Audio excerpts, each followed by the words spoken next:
second day in Spain. Practitioner Jay here. One of the things that if I had a magic wand, I would absolutely wish for many of my clients and couples that come to me is, and this is a big ask, so bear with me, is that people do not listen or take any of the negative comments that are made in the first 1, 2, 3, 4 months of healing and recovery. Because think about it, the only other thing that could release consistently, continually, the profound amount of dopamine and oxytocin and the serotonins and all these things would be a drug. And for many that are watching this know, if you are on a drug, even for a short time, it's going to have, I don't want to say long-term, but it's going to have residual effects. And obviously, as long as you're on the drug, it's going to have longer, residual effects.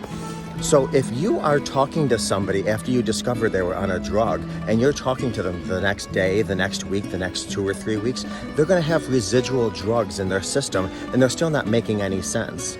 So a lot of times when couples come to me and they're, 4 months out of healing, 6 months out of healing, 4 years out of healing, many of the times what I'll hear is, they told me they didn't love me when I discovered it. They told me I was this, and they told me they were in love with that person, and you never gave me this. And now the partner who was in the affair is saying, I wish I didn't say that. I didn't mean that. I'm this and that.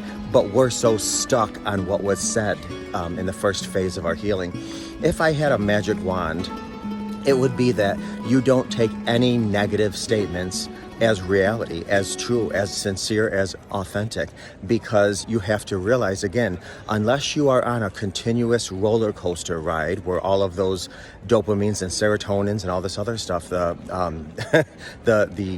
oh my gosh, the profound amount of drugs that are released, or chemicals, should I say, they have residual effects. So if possible, I know it's a big ask, it's almost impossible, I get it.